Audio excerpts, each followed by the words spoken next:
the Mayo Experience. That Mayo Experience. That Mayo Experience. That Mayo Experience.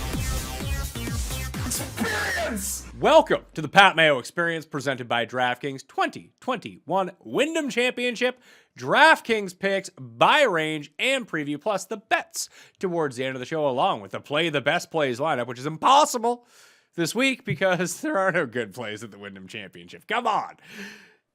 Subscribe to Mayo Media Network. Smash the like button to the video, and in the comment section, give me your favorite 2 plays below $7,000 this week on DraftKings, and join FantasyNational.com. Okay? FantasyNational.com/Mayo to get 20% off, and maybe you'll get an email when one of these new hoodies drop. Very comfortable, these hoodies. Not only do I say that, my wife says the exact same thing. I had to get more hoodies because she ruined my other hoodies. I know you guys know what I'm talking about on this one. RunTheSims.com is like the Fantasy National for football, so you should probably go check that out. All the tools will be live August 15th. You'll get your free membership now and fuck around on the site. It's backed by Pat Mayo, just like Fantasy National was back in the day, and still is, for that matter.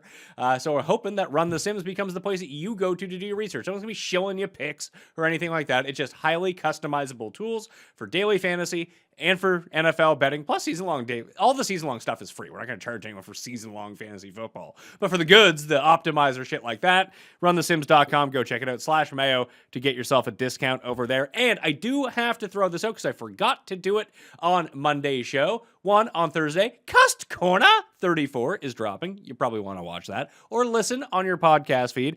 But my guy, Brian Reese-Miller, who you probably know from Twitter, and he does all of the hilarious Andercust animations for us for Twitter whenever he's picking 3 guys, and these guys are Andercurst. He has a new NFT site out. He's making these NFTs, and they're 8-bit golfers. So you can go buy Tony Finau. Someone bought Kim on me, which I was very disappointed about. He actually texted me. He's like, yo, did you buy Siwoo Kim? I was like, no, it wasn't me.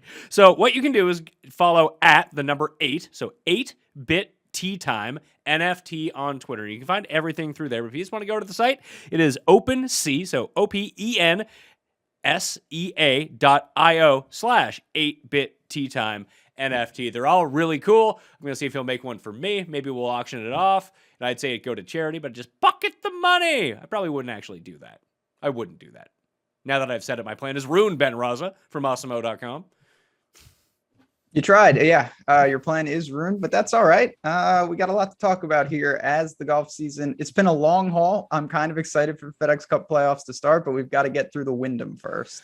I was talking about that with Feinberg on Monday. Go back and check that out. Go back and check out the research show and all that fun stuff. But I really should have taken this week off. Like, Paul's not here to produce the show, so I've been self-producing all these shows. And because when I first started, this is what I did. This is exactly how I would run the show. I would switch the show, like, hey, let's go to Ben. Boom. I have it underneath, back to Pat. I wouldn't say that out loud. I'd just do it below the camera where no one could see. No one was the wiser. Then go add in the graphics after the fact. I've gotten too accustomed to Paul doing all this for me, Ben. It's not good. No, that's what happens. Yeah. Once you get a taste of, you're living the high life. Now you're back to your roots grinding. This is not the best week. I also kind of feel that way. Maybe I should have taken it off, but you know what? There's still a lot of money. I will say it doesn't matter if you win the Masters or the Wyndham. If you can take down a tournament, it feels just as sweet no matter what week it is. Oh, completely agree. This is, I believe, I think it's 34 consecutive weeks of golf. Just give me a bye week somewhere in there, just for the maybe as a content creation community, we can come up with 2 tournaments that we just don't give a shit about. We'll ask DraftKings not to run contests for them and just sit it out. It would be good for everyone's mental health, I think. That would be so sweet. I would love that, particularly right around now with football and college football starting imminently. That would be a really nice thing. If you coordinate that, I will sign the petition. All right, so I need to get everyone in the space on the same page with this as Pat complains about his job talking about shitty golf picks. I guess it could be worse. Guess it could be worse for me. Let's talk about the Wyndham. Sedgefield CC is the course. It's a par 70. They play it every single year. It's super easy. Hit the fairways, hit your wedges, make your putts. You might be a winner at -22 or -21 because that has been the winning score for each of the past 5 years. And we've had some luminaries win at this course, Ben. The Herminator, who apparently was all over Twitter on Thursday evening and Tuesday morning, according to Feinberg, when he told me that. And I had no idea. JT Poston, there's a favorite of ours. Snedeker, I think this was the last time Snedeker actually played well, was like 3 years ago when he shot 59 in the opening round. That was also the week Ben Ann, I think it was that or the Poston year, where Ben Ann didn't make a bogey until the 71st hole or something. What was the one where Pan hit it out of bounds? I think that was the Snedeker year, wasn't it? The Pan one was definitely the Snedeker year because I was sweating it at Del Mar Racetrack in California. I remember that super vividly. The Benyon one was the next year. So that was the Poston year. So guys, essentially, if you play well at like the Heritage, chances are you're going to play well at the Wyndham. Yeah. I mean, it's funny because it takes so many similarities. The difference is this is just so easy. You're just going to score and score and score. But those short technical layouts, Bermuda, lot to take away. Pretty easy course to break down. So, yeah, well, let's see how accurate we are with some of these selections. I guess that's a completely different story. So the 10K range lost a member. Thoughts and prayers to Patrick Reed, who decided to take a week off. Good for him, because he'd been playing for like 5 in a row. Then he was going to play 3 in a row through the playoffs. He's not here. He won in 2014, so he is off the board right now. So looking at the very top of the pricing, it doesn't necessarily correlate with the odds. Hideki is the most expensive. He's 11K. Then Louis at 10.7. The betting favorite, Webb Simpson, is 10.6. Will Zalatoris, 10.3. And Jason Kokrak, $10,000. I think I could be the most sold on Louis of all these guys, but as I told you before the show started, I could start my team at $7,700 this week, and I feel like I wouldn't be that far behind. There's no doubt that the interchangeable nature of your 6 golfers this week is going to be ridiculous. Like any one of them could end up winning this tournament. I'm with you. Louis has not lost strokes putting in 2021. That's just ridiculous. His irons are good. He likes these type of courses. We think about some of the places. I think there's some Valspar in here. Again, not nearly as hard, but some of those aspects. I would prefer Louis. It's hard to back Decky because as good as he strikes it, how low can you go? And listen, last week kind of disapproves this a little, but if you don't putt, it's almost impossible to break through like a -20. That is true, but he could just hit it to like 2 feet every single time. That's in the cards. That last week. Yeah. Then he still didn't. It was no. I mean, he lost a stroke last week. He gained 13 strokes tee to green, but he lost 1 stroke putting, and obviously that's the difference. I mean, that's a thing at Southwind, though. These guys who gain them all, like ball striking and tee to green and lose strokes putting. We saw it last year with JT. Obviously, it was Hideki who made that run and could have won. I mean, he lipped out the winning putt, which won a lot. It actually would have won a lot of people a lot of money. Not me, because I wasn't on it. But a lot of people bet him at like triple digits on Sunday morning. It was a weird betting. I didn't make any live bets Sunday morning. Obviously, in hindsight, I wish I did just because of the meltdowns that occurred. My golfers, Justin Thomas, might as well have not played Sunday. That was ridiculous. And then Scheffler melted. So it wasn't a good finish to last week. Do you have anyone from up here in the 10K that you can see besides Louis? Is it Zalatoris? He seems to be likely the lowest owned of the bunch. Yeah, I mean, it was interesting to see. He's obviously seems completely healthy after the Open. Looked good last week, but at the same time, I do want to caution a little bit. He finally flipped the putter, and that's what you're going to get when he does that. He had lost in 6 straight events, gained almost 4 strokes with the flat stick at the WGC. So take it for what it's worth. If he keeps that up, he's going to be great. But if he regresses again, I think we'll see a middling finish from him. Let's go to the 9s because I think it's Louis or no one for me. Although if you just play Webb, you're probably pretty good. Yeah, I mean, every year I have the same conversation and I end up not using him. And then he has another child named after the tournament after he dominates it. I just can't. I assume he's going to be massively popular, wouldn't you think? I would think so, but I think that Louis is going to be massively popular too. Like no one's losing money using Louis on DraftKings over the past 5 months, which is insane to think. Didn't he withdraw from one of these tournaments? Did that happen this year or not? Oh, this year? Yeah, Louis definitely thrown in one of them, but I think it was before his run of like, I mean, this is the most consistent he's ever been that I can remember. Yeah, I'm just looking at Webb stats from last week. It was bad with the irons. Then all of a sudden, In the final round, it's like he became Webb Simpson again.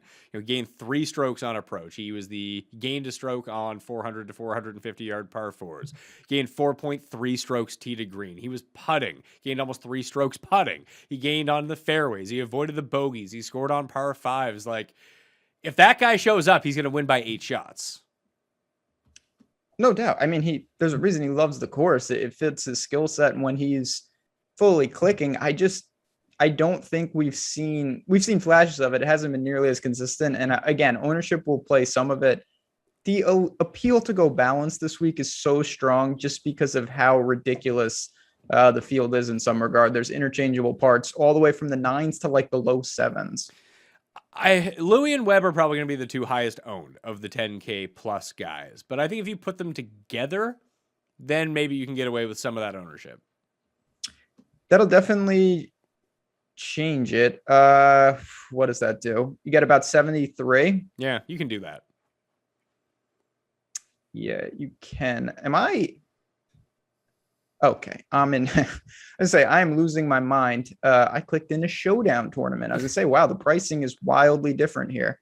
But yeah, if you do that, I mean, that's always one way to leverage immediately. You're just going to either have to dip into the 6s or be very, very flat and omit like the 9s and high 8K range altogether. Which I think you can do outside of a few guys. Like, I look at the 9s, like Siwoo is one thing, obviously, for me. He told me via Cameo that he's going to play well this week, so I bet him. That was an easy thing. On DraftKings, it's a bit dicier, although he has a win, a 3rd, and a 5th in his past 4 starts at this course, so you could probably use him. He's only $9,100.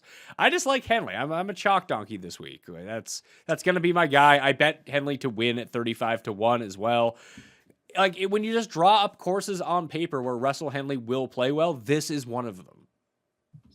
I doubt this is the reason, but maybe you've been tuning into my show in the mornings because I, this morning, put Russell Henley on the betting card at 35-1. I am with you.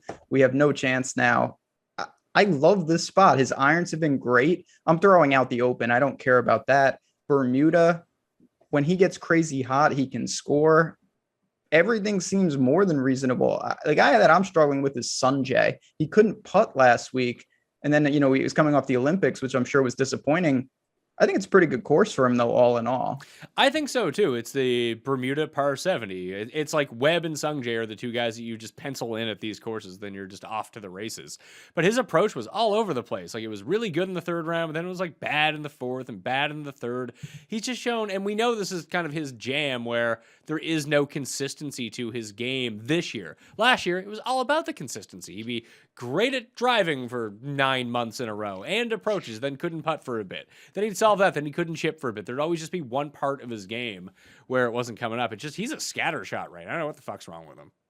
Yeah, it's I always say whack-a-mole situation. I kind of like that because it seems like if it just all clicks, it's right there. But at the same time, more often than not, something's holding him back. And we've seen that with a lot of finishes. So I like Henley a lot.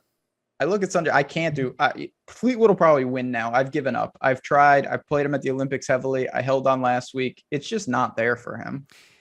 It's not. And the stats don't show any indication that it's coming back. And he's mispriced. Like, no one's going to use him because his price is wrong. You go and look at the betting market right now. He's anywhere from 45 to 60-1. And the guys he's around are not. They are 30. Like, Brian Harman is 22-1, who is $200 more. He's more than double those odds, and he's 97. I don't see any. The only reason that you would play him is because he's a game theory pivot play. But this range is littered with all of those guys. Like, when you just take a look at it, Henley's going to be pretty highly owned. I think that Sungjae will be pretty highly owned. And Harman, kind of. But then you have Fleetwood, Scott, Siwoo, Bubba, Bobby Mack, Gary Woodland. All of those guys be single digits, 100%. I like Gary Woodland. I thought it was not cool that he played last week, but maybe smart. Took care of that. Did what he need to do. Now he has some breathing room and whatnot. In terms of the playoffs, he's going to be forced to club down at spots. He can lean on that. He scores really well. He's also just a good player, all in all. 87 for Gary Woodland. To me, that's a pretty easy buy spot. Can he make enough putts to win at 21 under? Yeah, I mean, you're getting a little more breathing room though, because it's not like you're not paying 11K like you are with Decky. I think he can do. I think it's ideal. No. And traditionally we've seen him maybe excel a little more at easier courses, but at the same time, he still scores pretty well. Streaks, bonuses. At 87, I feel okay that you could still go to him. Can I interest you in someone who has made 8 consecutive cuts and I don't think has ever played at this course before? Who would that be? Bubba Watson. Yeah. No one's going to be. You tell me. Is no it one. a bubble course? I don't know. I have no idea. But like the courses that we kind of like comp this to, like guys that have played really well at Heritage have done really well at this course. Guys that have played really well at Sawgrass have done really well at this course. Historically, there's a lot of crossover names on the leaderboard. Both of those are Pete Dye courses. Not really the Bubba Watson Pete Dye special, but he's someone who does play really well at Pete Dye courses as well. Maybe just for whatever reason, this course will suit him. And he's playing pretty consistent golf. He was in the close contact with someone who had COVID. I don't think that he actually had it. And we haven't seen him play since the 3M. What was that? Was that the week after the Open Championship or the week before the Open Championship? The week after the Open Championship. After, yeah. He wasn't great, but he is someone who can win at -22. He can get that hot with the putter. Oh, no doubt. If he likes the courses and the greens, or he's dripping them in, obviously he's going to dismantle off the tee to the extent that he can. In tournaments, I get it because it's Bubba. There's not a lot of interest, and he is making weekends, and it could set you up here. Like I said, your top guy. Although you want him to play well, you're going to have plenty of room to have him slide into a different position when one of these randos wins this week. So I think I'll have him over guys like Wolf and probably even Adam Scott. I don't have a ton of interest in that range. Just no one has interest in any of these guys. That's the really weird thing. It's all of the top of the board is going to be the top of the board. They're all going to be double digits. Like I mentioned, Sung Jae and Henley in the mid 9s. And then it is an absolute free for all. Right now, the Fantasy National ownership projections have Bubba at 3.5%, which is the lowest of anyone until you get to, wait for it, Matt Jones at $7,200. Yeah, if Bubba's sub 5%, I will find a way to get him in there and get exposure. I like Woodland more. There's no doubt about that. But again, you're factoring in not just how much you like the guy, but leverage, outcomes, ownership, things of that nature. But we're just both in on Henley.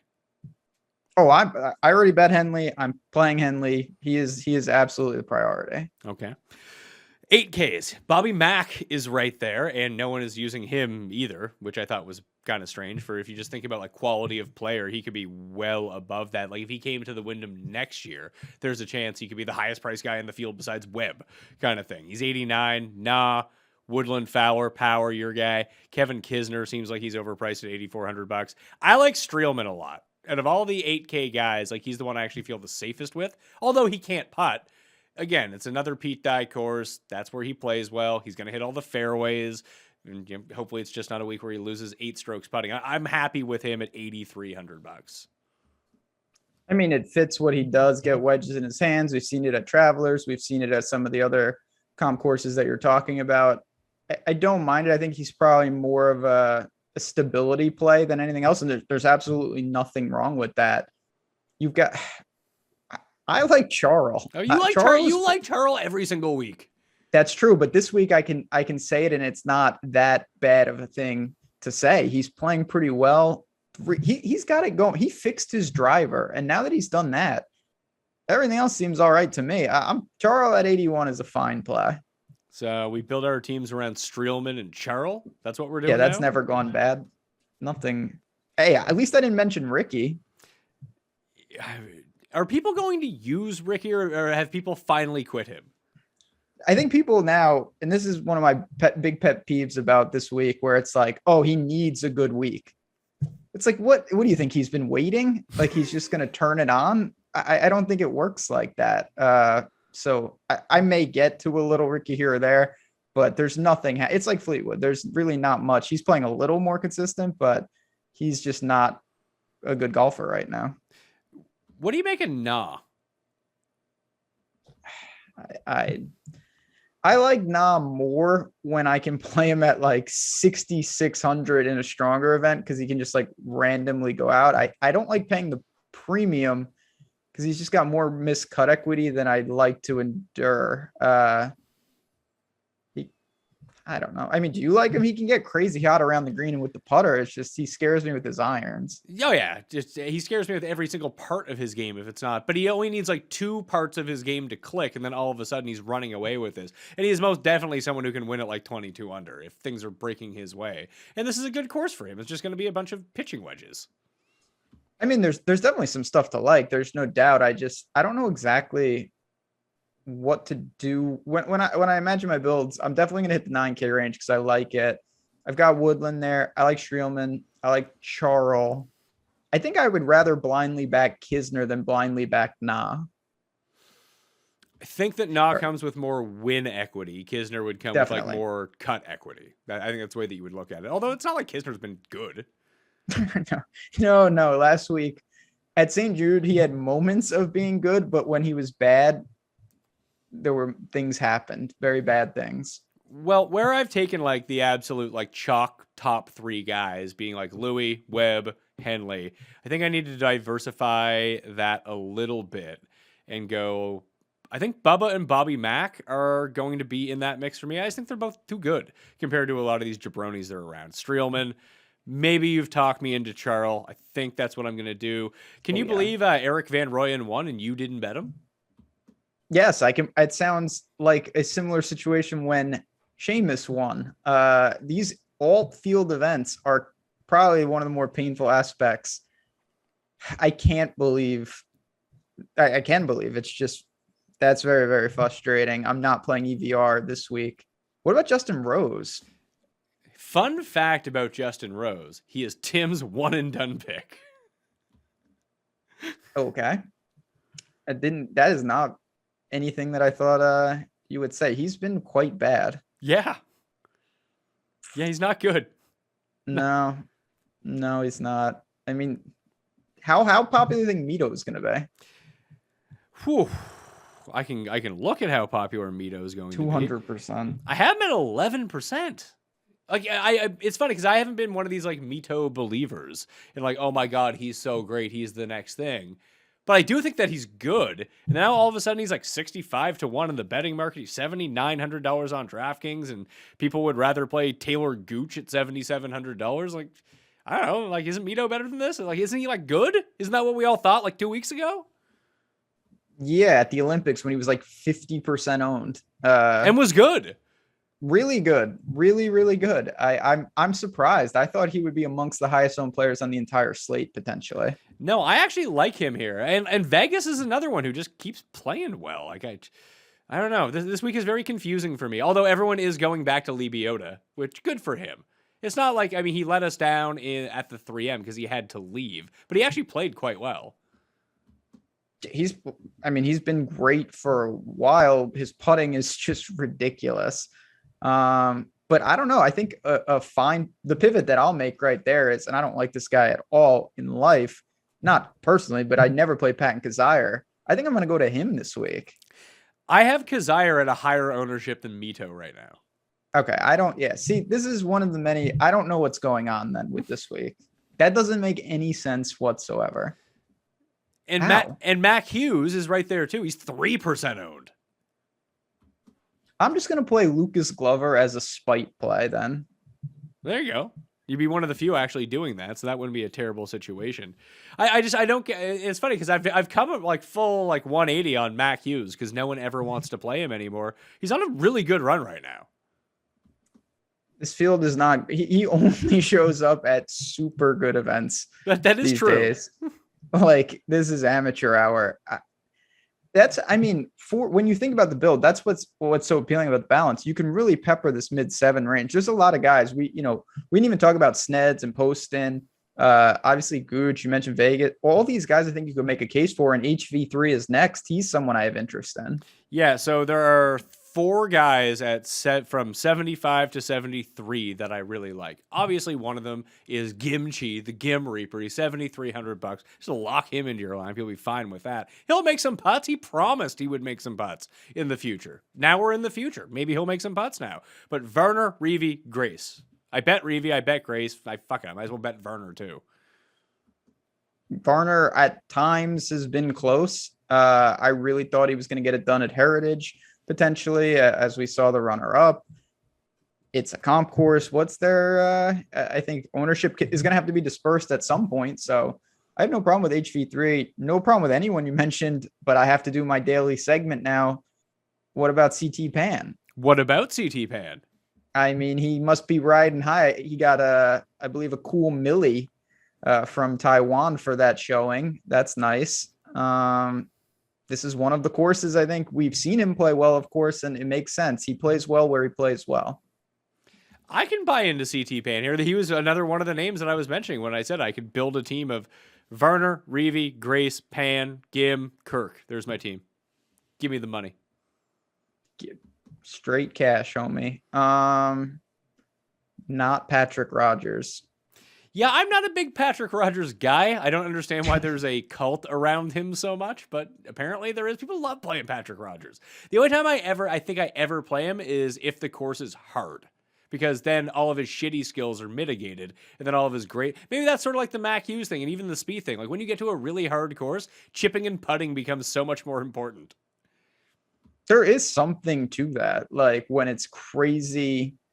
There's always like a guy at the US Open where it's like, there's going to be no birdies all day. And then it's like Scott Piercy's 3 under through 4. Then ultimately they finish like 25 over, but there is something there. I mean, even working down, you mentioned Kirk. What about Lord Raiden, Joel Dahman? Yeah. Was he in the mix last week at Barracuda? I assure you, I was not paying that close of attention because Toshi wasn't playing all that well. So I was like, fuck it, I'm out. He came in 7th. Okay. And he was on fire, I think, early, and he didn't have a great weekend. Yeah, I think that for the quality of player that he is, he's priced too low in this field. The Kirk one is really astonishing to me because everyone wanted to play him for so long. It's just like, oh man, you play Kirk, he's gonna get your top 20. He might even get you a top 10. Now he's played poorly, like 4 or 5 events.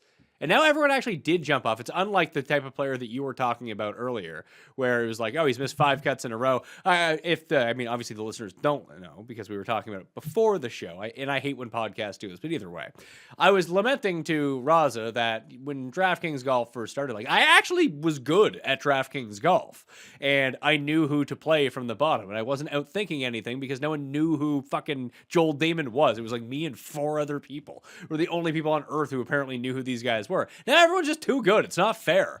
And like you said, when Von Taylor won and no one owned him. Unowned. Yeah. Now like guys are missing 3-4 cuts in a row, but the signs are there and they're like chalk. It is wild. But if Chris Kirk, who, not all missed cuts are created equal. A couple of those were at majors. A couple of those were just, on the close to the number. Yeah. On the number. I always look for that because to me, there's such variance around T65. I can live with that. And I think people doing a quick scan think they're playing a lot worse than they really are. I think I'm going to back Ryan Moore at 7,500. Oh my God. Yeah, I'm doing it. I have no feel for this week, so I might as well just play the biggest losers who I used to play. This is such was a guy good 4 years ago course. And it's like, oh, there he is on the leaderboard somehow. Okay, well, if that's the case, then I should be riding high because most of the guys that I play, I'm still living in 2018 with. So, does that mean we play Luke List? I was looking at List. I ran because I told you that the modeling that I ran out, it's probably just better to run like past 8 rounds instead of like a really long term because I'm just looking for someone who's hot coming in. And all that said, Ryan Moore is number 1 in that model. Yeah, I mean, Ryan Moore is the guy that a couple times this year I tried to back him and it went horribly bad, but he certainly showed up at John Deere, of course, and I guess he's playing a little better.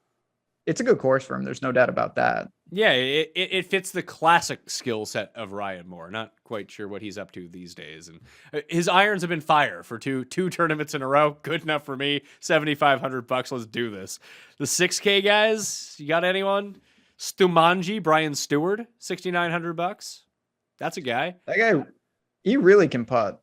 Yeah. Super putter. Hits every fairway too. Bryce Carnett? Oh God. I don't know. Like I'm looking at, you got like Hubbard, Armour, Stanley. They're all at 7. Your boy Wise is down there as well. What do you think the chances are, either in 2 or 4 rounds, that Aaron Wise is positive strokes putting this week? What are the chances? Like, what would I give you as to bet that? What would you need? Yeah, like plus 200. Oh, I'd go higher. I'd give you like 20 to 1. Yeah, he's lost. It's just, yeah, he's losing. Like, I mean, it's talk about if you ran your little 8 rounds model, he's lost 10 strokes putting over those last 8 rounds. Well, looking at it right now, it's not as dire as you may think. Over the past 8 rounds, he is 149th in this field in putting. Is Benny on playing? Is he in there? Well, fake Mike Vick doesn't have any weighted rounds, so he's not included. Okay. Guys that are worse than your boy Aaron Wise, Chase Seifert, one of your other guys, and Kevin Stadler. Kevin Stadler. Okay. And right above him is Siwoo Kim and Ben An. So they're actually better than Aaron Wise. Yeah, no, this sums it up nicely. This guy is not nearly on that level. I like Jason Duffner this week, though, and he notoriously can't putt. He's been about even. Last 3 showings, 18th, 26th, 28th at the 3M. This is a good Duffner course. I bet him in the markets on the betting side of things. I think he might be one of my favorite pay down options this week. I want to see what his odds are right now, because you just say his odds. You just say he's 200 to 1 is what I see right now. Like, I see some big numbers out there in the markets. I don't understand. He's 18 to 1 for a top 10, 200 to 1 for an outright. That just seems too high to me. It does, especially for what he does well. Fairways, wedges, those 2 things. He's going to have a 15-foot birdie putt on every hole. Yeah, and he will probably make bogey on a couple of them, but maybe he can roll in some of them for birdies to negate the 3 putts. Maybe. Yeah, I can go that. $6,700. I'm in on Duffner. I'll put the star next to his name. All right, we've done that. Okay. Who else is down here in the 6s we can use? Oh, the Chinese bad boy, Xingzu Zhang. He's $6,100. Can we go back to Gellerman at the League Min? Say he had 1 bad event. Now everyone's off of him. Fuck that. I'll use him again at $6,000. So yeah, I discovered, this just shows how in tune I am. Originally, I thought this was Spieth's caddy, but that's a different person, obviously. So now I realize that this is just a real guy. This guy really ball strikes it. So I've seen his name a lot. He is the Min. He's the Min. The problem is this would be better if there was like fun pay up options. Yes, you're paying up to just leave $8,000 when you start your team with Chris Kirk. It's bad, but all right. If you said yes to Duffner, I guess I'll push the envelope here. Is there any way that you could potentially play Russell Knox? I've heard a bunch of people bring up Russell Knox this week. Feinberg asked me about him, but that might only be because he was like 300 to 1 and he knows the name Russell Knox, so he just brought it up. So that's really hard to decipher. But like people on Twitter ask me about Russell Knox. Now you're asking me about, what is it with Russell Knox? I don't see anything. Yeah, I mean, there's not much to say. When I think of the courses that you were talking about, whether it's Heritage, Sawgrass, OHL is something I looked at a little, Honda. He's a winner at Travelers. Like, all of the comps are there. He's just playing really poor golf. There's no doubt about that. But long term, to me, this is right in his wheelhouse. Yeah, I think Russell Knox is someone who's won a WGC. It's just, he's not that guy anymore. No, it all died in the water at Sawgrass that time. When he made do we worry that, is it a good thing or bad thing that Siwoo made the 13? Because I feel like it's a good thing. Oh, I think it's definitely a good. He birdied the next hole. He's fine, and it masks his strokes gain is all messed up from that. So, but Russell Knox, I think that Space jammed him. Yeah, Siwoo, did you see his stats from last week? Russell Knox or Siwoo? No, Siwoo's. Yeah. He lost 17 strokes on the approach. It's tough to do. That's something. When you put 6 into the water on 1 par 3, that's going to happen. He actually, I think that was on hole number 12, because it's the same when the fucking Harris English fucked up too. But he made 4 birdies coming in, including a birdie streak. He actually scored pretty well for DK for the day. No, yeah, I mean, that's not going to, if you're not going to get placement points, that's a non-issue making a 13. That's no problem at all. So who are the other guys down here we can use? Any love for Freddie Molinari, Frankie Molinari, Francesco? He's another guy that needs, I assume he needs a finish to do something in the FedEx Cup playoffs. He's like 135 or something. I don't, him and Kuchar, I just like can't even, I would rather not even blindly, like Roger Sloan has had a nice little stretch here of golf and no one's paying attention to him. I'd rather go to him. He has been playing pretty good. He is getting his attention in Canada, because if you watch Canadian Sports Center, the little Maple Leaf, they have to show every Canadian in the field. It's like, oh, wow, this is really strange that it's not. It's usually like Roger Sloan, T123. It's like, oh, Roger Sloan, like T9. That's not bad. Like that's worthy of being shown on the leaderboard. He's making cuts. Yeah, five in a row. I only have a couple guys starred down here. Duffner was on there. Bryce Garnett was on there. Sloan was on there. Bo Hostler was on there. Okay, Feinberg. I'm more in on Feinberg's call of Sam Ryder. I can probably a bit more get behind that. Norlander is someone I was considering, and Vijagas was someone I was considering. This really reeks of a Vijagas style course. Crappy event on Bermuda. Probably something he won 10 years ago. Like, just sign me up for him. Yeah, I mean, I don't have any problem with that. He's just got to make a couple of putts at some point. I don't think this guy is DraftKings relevant per se in terms of the DFS market, but I'll probably never get a chance to mention his name again. And this guy one time was on a real good team of mine. He's healthy. He's playing okay. Sean O'Hare. Oh my God. I know you're talking about old veteran style guys. 12-1 for a top 20 this week. What happened to Vince Whaley? No, he's not good anymore. He's old. Yeah, that's old news. Yeah, no, he's like actually not good anymore. People talking about Alex Smalley. That's the new guy. That's the new guy. Yeah, that's the new Aaron Eckhart, whatever the fuck that guy's name was. Yeah, Harvey Dent. John Augustine's back, trying to improve on his 20% made cut rate. Yeah, I played him 1 week. I was like, oh, U.S. amateur champ? Here we go. $6,100. You're all idiots for not playing. He's like 12 over or something. Sucks. Yeah, him and Kuchar battle for like low Georgia Tech player every week. It's just a battle in futility. Jonas Blix is here. Ooh. Yeah. And I'm not looking at any of the qualifiers right now. Lingmerth qualified for this tournament. I saw that. That's all I got. He needs a big week where he's in like the triple relegation league. He has to go to like school. He has to go to Q school to go to Q school. He's in one of those ones. Yeah. He has to take like the prereqs to go to the pre. Yeah, he's in the. I did a show yesterday at Osimo and we were talking about it. They combined the Mackenzie Tour and the Latin American Tour into a new tour. I was not aware of that. What are you talking about on your shows? Good God. Yeah, like I said, this is the hard-hitting analysis that you need. Because why the hell was I talking about that? It's called the Form Tour. Okay. Like, what the hell is that? I've never heard of that in my life.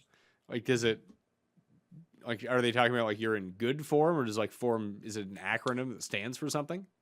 Yeah, I don't have answers to you, but I think one of these, maybe Alex Smalley has been playing well there, but who he's playing against, that is a question I don't have answers to. Well, I'm going to have to tune into your show to find answers to these questions because I have no fucking idea whatsoever. There was a Mackenzie Tour event played at a course like I play all the time. And that course Should have played in the event. That course is not suitable for like professional golfers. Well, Eckroad is here. Yeah, he qualified along with Lindberth. Why is it showing me? Do I have like tiers clicked on? For some reason, it's giving me a fucking bunch of tiers contest. Have you ever played DraftKings tiers in golf? Because I have not. I mean, I'm sure I've I think one time I was like, hey, May, click these names. But no, not seriously. All right. So let's try to recap the 6 cases. I think we listed everybody. And I didn't even mention Kadira, who I bet, but I don't know if I want to use him on DraftKings. It's all about the putter for him. But if the putter gets hot, he could win. But I don't know about his cut made equity. I do think that Gellerman at the very bottom at 6,000 is in play if you need the salary. If not, I'm with you on Duffner at 67. I think Norlander and Vijegas at 66 are just too low for this field. I think that's what you really want to do. I'm kind of taking a super and in a week like this, I think you can get away with it. A really long-term macro view, like guys who have been there, veteran players. A little form would be nice, but I'm sticking to guys like Duffner and names like that, been quiet for a while, but they still, to me, have a better shot than some of these. I have to research. Who is Matt Vick? Do we know who that is? No, he's the third Vick brother. So he's not Marcus. He's after Marcus. Yeah, Marcus. That was a tough scene at Virginia Tech. And Connor Arendal, who has a pitcher. Okay. Didn't see that coming. No, but Doug Gibb has a different picture of a different person being him every single week. I like that when they don't have a picture, it's here's an American flag. Yeah, now we've got the flags. That's the Olympics extended permanently, I guess. Well, taking your macro view point here, I just sorted instead of the past 8 rounds model, I did a past 100 rounds model. And the best player by far in the $6,000 range, actually there's 2. Norlander's the best. He ranks number 12. And my guy, Cam Percy, number 19. He also can't putt. Cam Percy. I've backed him at times. Really struggles to convert, but makes a lot of cuts. I mean, if you're looking for stability and just at the end of the day, you have to get 6 of 6 through even more so because the points that you get on the weekend are going to be so immense and the bonuses and the streaks. It's not like, weather will mitigate the advantage that the other people have. If you're missing a golfer, you're absolutely dead. Neesmith, Stallings, Stewart, Knox are the other 4 that rank inside the top 30 of the past 100 rounds in terms of the model. Yeah, I mean, it's funny because you have a blend. Then there's a guy like Kevin Tway who he was not going to show up at all in something like that because he lost it completely, but he's made 4 or 5 cuts. He's starting to resemble the guy that was a consistent PGA Tour player. If you had to guess who the top 10 in this model was for the past 100 rounds, who would you say it is? Of all the players? Of all the players. Webb. Webb's 2. Sungjae. Sungjae is 10. Woodland. No, Woodland isn't up there. It's Henley. Henley's number 1 by a lot. What? How is that? I play Henley every week and nothing good has ever happened to me. That doesn't make any sense. He's just been crushing his irons. Right when Harris English got good, Henley started getting good again too. He stayed being like Russell Henley and coming in 7th all the time instead of winning events. Ryder Cup, Harris English. I don't think that unless he wins again and stays hot, I don't think they're going to put him on the team. Neither do I. But people much smarter than me have actual takes on that. I don't see that happening. I think there are just too many names on the back end of that team. Phil is getting a spot. That's just going to happen. Yeah. I mean, that's the thing now. I'm gonna have to root for the Europeans, I guess. Hey, join me. Someone tweeted me the other day. It's if Xander and whoever the hell won, was it Cordia won the women's Olympics? It's like, oh, if they don't win their 2 gold medals, the U.S. doesn't win, the Olympics and wins the most gold. It's like, wouldn't that be awful? It's like, I don't give a shit how the U.S. does in the Olympics. Like, I kind of hope they lose, to tell you the truth. The Olympics was.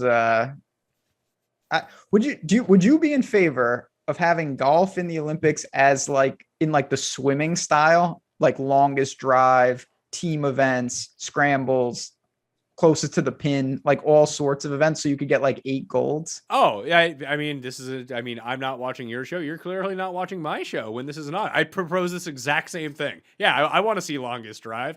Who's best That'd be from sick. closest to pin from 200 yards out? Shit like that. I'm with you. That would be awesome. There should do there that. should actually be a team event at the Olympics. 100%. And make it be like tennis. Make it like a mixed team. Yeah, I mean, I always said there should be an event where it's a foursome and you've got an LPGA player, a Champions Tour player, and then like a Korn Ferry player and a PGA player or something like that. That would be awesome. Yeah, get a PGA guy, a Euro guy, a Champions guy, Or a and an Euro LPGA. Yeah, And a form tour. form tour. You got to have a form tour player. Yeah, but you'd probably have to pay their expenses in order to go because I don't think there's a whole lot of money on that circuit. Tough scene. Anyway, Streelman in that long term is 4th. Varner's 7th. So I gotta bet Varner. I'm gonna bet Varner. Yeah. HV3's fucking dynamite. One time, eventually he's gonna win, or he won't. What? Yeah, I used to say that about Brandon Harkins. Where is he these days? He cashed me 2 first-round leader bets in the course of his career. I love Brandon Harkins. He was the classic. Oh, he's $6,300. Let's play Brandon Harkins. I love that guy too, but he's not on the tour. HV3's 80 to 1. Yeah, I'll do that. Now take my money. Take my money. Sure. Oh, God. Now I got to fucking add him to this list. I am betting the biggest losers this week. Playing with the each that way kind of as week. well. Oh, yeah. It's either Hideki or Webb is going to win by 7, or it's going to be someone we didn't even mention despite mentioning 92% of this field. It's both of these things are dangerously accurate. And not only do we not mention, then I'll go on Twitter on Sunday and the entire oh, you didn't have the Josh Teeter, you hit for the cycle? Like, no, I didn't have that. I have a double with him in a tournament. The Kazoo Open is playing again somehow or something. Yeah, the back in action. Kazoo Part 2 over on the they're running European it back. I think this one's in Austria, isn't it? I don't. I have no answers for anything. All right, so let's do this. I'm going to close my eyes and find out who the random guy that everyone's going to hit at 200 to 1 this week and is going to win the tournament. That person is Scott Harrington, 400 to 1. Yep, that checks out. That's the kind of guy that would do it. You didn't. Oh, shit. Gellerman's 400 to 1? I'm actually going to bet that.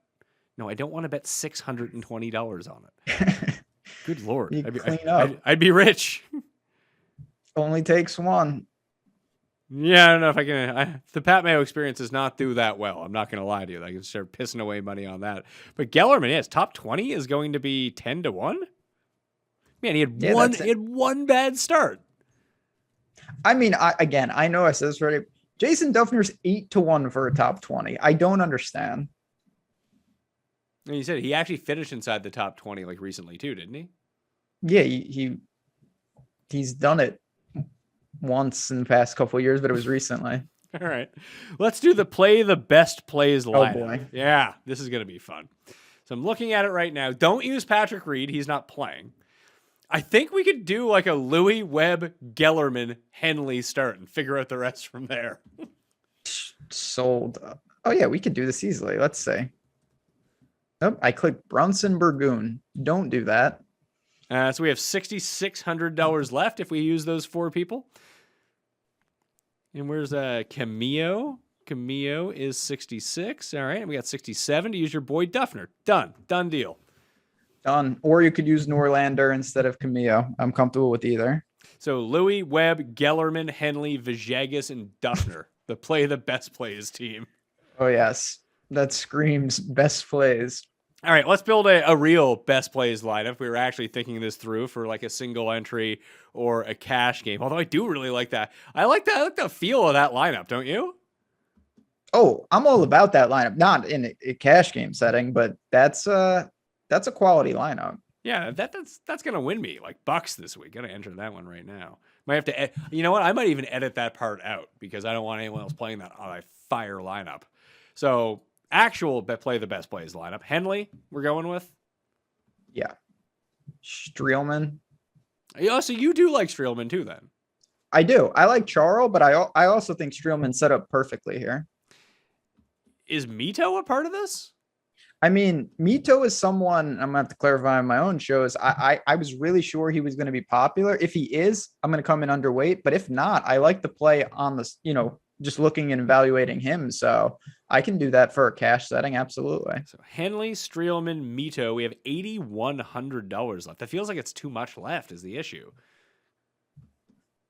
So I guess the question is, do we go north of Henley? Who would you want? Who would you want north of Henley? Though is the thing. Sanjay would be my only guy, unless we went up to Louis or Webb, I guess. Yeah, you could do that. I'm not paying that for Harmon. Webb? Like, is Webb safer than Louis, or is Louis safer than Webb? I know it seems maybe counterintuitive to me. Honestly, Louis is safer at this point. All right, that leaves us with $6,800. So we could launch Mito. Actually, we don't need to launch Mito. We could use your boy Duffner, or we can go with like Gellerman again. And maybe Louis is too expensive. Let's take Louis out. Let's rejig this. Yeah, get him out. Shez, Werner. Oh, yeah, Shez. And that actually leaves us, now it leaves us $100 short of Sungjae.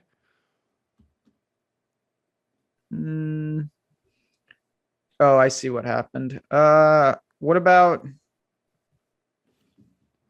Grace and Chaz? How much is Grace? 74?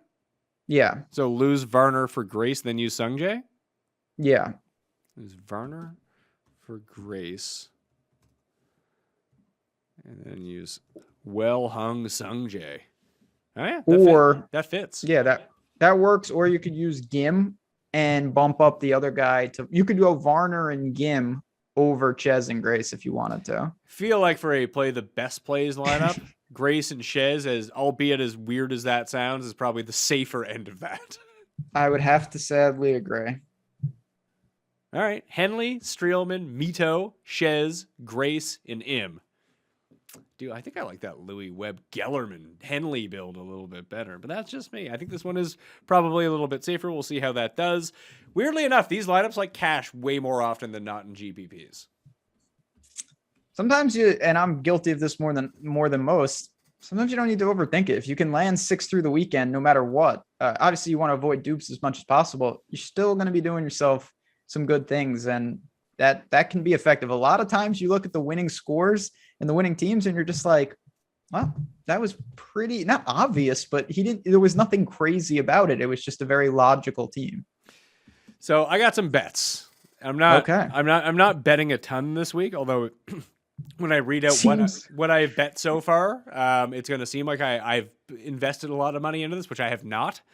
I have Henley at 35. That's like the only top end guy that I'm playing. I got Grace at 66, Varner at 80, Chez at 90, Kadire at 350, and Gellerman at 400. They're all with the top 5 each way. And I also took, as I am wont to do, at 40, and then Gim at 80 with the top 5 each way. And that's all I got this week. It's a pretty good week to take. Like, I have a feeling I'm going to have a lot of weird top 20 bets. Henley is the top guy on my card. So yeah, this is a tournament where 2 years in a row, the winner has come from way behind after being like a shit putter day one. So I think that there's an opportunity to pound some more like 125 to ones after day one or day two. Yeah. I mean, when you can go this low, you can shoot, 15 under on the weekend, like easy. So we're going to see some of that, and I'll say it'd never be bad to go into the FedEx Cup with a little momentum. So besides Henley, who you got? I have Duffner. I've got Henley. I have some of these, just keep in mind, let's not get crazy. I want to caution people. I do have Wise on the card because he's 175 to 1. And then the only other guy that I have actually bet myself so far, I bet Dahmen because he was 80 to 1. To me, that's good enough. It seems like a pretty good number. Yeah, it was funny. So I looked I knew I was going to lock in a couple today. Henley was the first guy in. I originally was going to bet Doug Gim at 75. And I looked, and then Ches was 80. And then I ended up settling on Dahmen at 80. So like, I don't know. I kind of want to tail you on HV3 though. I have a funny feeling he's going to play well. Hey, we talked about, you said he should have won Heritage. And what was the one thing that we said? That, Heritage is probably the primary crossover course for this place. Yeah. So I have Woodland's 45. Yeah, like all these guys who shouldn't be what they are. Like Fleetwood is like 40. It's like, what are we doing here? Yeah. Man, this is just got Brian's. You know what? This is what I have to close the apps here because I'm going to end up having like 30 outright bets for no reason. And still none of them will win. Welcome to Pat's world. Not win. I just hope, like, I see playoffs. I just hope we can win a game. Like, give me a break. There's no way. Can I interest you in some Tim Andercuss news before we get out of here? Oh, please, always. So you live in the state where Andrew Cuomo has resigned, correct? I do. So as a joke, Tim really hates Cuomo and Cuomo's brother. Just hates their guts, always has. But for Christmas, one of our listeners sent him a copy of Andrew Cuomo's book. Now that's what happened to him. He went through all this stuff. He got through the pandemic. He was accused of sexual harassment and everything like that. Didn't seem to matter. Tim gets his book. He's out of office. It all makes, there was a time Cuomo was riding high. He was leading everyone through the pandemic, and now it has been quite a fall from grace, highlighted by what you just told me. Oh, apparently Crown paid more than $5 million for Andrew Cuomo's book last year. It didn't sell well. And now, multiple investigations later, he has resigned. In the last week of July, the book sold 71 copies. It's more than I would sell, but that's not a good barometer. Yeah, more than I would sell too, but less than quite many other people would sell. Tough scene. Really tough scene. He was also complaining about this. We sent him a link to an NFT of like highlighters, basically, just like squiggled highlighters, like a highlighter, like a yellow highlighter, like the marker. Yeah. Oh no, I know what you're talking about. Yeah. What is it selling for? Like 30 ETH? Yeah, it sold for $303,000 US. Yeah, that'll do it. That's right in line with what's going on out there. And Tim should have bought it. Well, Tim said he didn't understand how it could be worth so much, and then it was brought up to Tim that he was collecting old ragu bottles because he thought those were going to be worth something. Ah, yes, the untapped market of old ragu. Very wild. Not going to make it, as they say. But he thought that was going to be valuable. So maybe his sense of what's valuable and what's not. I looked at it. I was like, I don't know what the fuck this is. Like you said, you have some NFTs. I still don't get it. Yeah, I have some, but that's more just, I don't know. When you're betting guys like you can justify buying anything. Like I've spent money on more. It's true. You open up the page, you got like I can take Shez, I can take Varner, and I can take Damon, or I can go buy an NFT. Who knows? A wizard. Yeah, it's all the same. Like there's no. It's an easy sell, especially with, like I said, college football's coming. Betting those bad teams. It's there's a lot of ways to burn money. NFTs. It's one of the more fun ways to have some fun. The one and done. I got Louis. Jeff has Zalatoris, and Cuss took Justin Rose for some reason. Yeah, the Justin Rose one. I have Henley. Yeah, Henley's not bad. I even think if I won 4 straight of the final 3 events of the year in the race for the Mayo Cup, I don't think I would make the money. I'm hanging on. I'm not gonna win. But I'm comfortably in the money. So I really got screwed because I have 2 teams. And both of them had Rahm at Memorial. Have you been following this like fake account tweeting about Zach Wilson, how terrible he is, calling him Darnold 2.0, and that the front office, it's like a parody account, but everyone thinks it's real. So I kept tweeting it to Tim, and he like had a meltdown. It's gonna be real soon enough, I have a feeling. Maybe. Oh yeah, you're not big on old Zach Attack Wilson. No, I'm team. Josh Allen should be the Jets quarterback. You can check the tape on that one, but I'm more of a Justin Fields guy, I think. Yeah, Cust was too, but then he gave up on Justin Fields when the Jets didn't draft him. Now he was no good. We'll see. Yeah, Zach Wilson's a weird. I don't know. BYU is a weird school to evaluate in general. Well, didn't they play like all like D2 teams last year? Weren't they playing North Texas? Yeah, it sounds like something that could happen. BYU, they're weird because they're independent. They play a lot of different types of schools, and they were good. I mean, there's no doubt them and Coastal Carolina had some battles. It's just a weird evaluation. I don't know. People much smarter than me think he might be very, very good. So maybe he will be. All right. Ben Rasa, what do you got going on in the rest of the week? Will you tune into Cuss Corner on Thursday? Are you kidding? After the ragu, how could I not? Yeah, that actually doesn't come up. He tells a story about why he's afraid to use the internet to pay for things, a house that he thinks is haunted. What else do we got going on? Other just weird stuff. He's lamenting about the lack of viral videos because viral videos don't exist on the platforms he uses anymore because he's an old man. Sad. But yeah, no, I'll be tuning in. And yeah, we're, like I said, we're chugging along, of course, with golf season. Still plenty to do, ownership projections, everything. I will be honest, though, I am focused also on the football scene from the NFL to college football. We're gearing up. We got a lot of exciting things. So head over to awesemo.com, come check out the work, and hopefully join and be part of the community. Oh, that was a nice pitch. I got fantasy football picks and bets. I'll be back on the Pat Mayo Experience on Friday with football, but I'll be doing DraftKings Thursday night on fantasy football picks and bets. And then Lauren, who won the competition to be the new host, she is hosting her first show that will come out Thursday night for the Friday and weekend slate on DraftKings for NFL preseason. So if you want some D-Gen action, subscribe to Fantasy Football Picks and Bets. If you leave a review on Apple Podcasts, links in the description, then you're going to be in a draw for $100 straight cash. So do it, I suppose. It seems pretty easy. We get 33 more reviews now. I'm up in the prize pool from $1,000 to $1,500. You ever want to get a show to debut inside the top 5 on the Apple charts, Raza? You come to me, I'll give people money and they'll do reviews and then it'll just automatically go there. It's a fail-safe. Writing it down. That's a life hack right there. Yeah. That's what beautiful. Rig the algorithm and Pat will give you money for helping him out. Thank you so much. Thank you all for watching. Smash like on the way out, fantasynational.com. And that's it for me. I'm on vacation this week. And like for whatever reason, I was like, no, I'll do the golf shows anyway.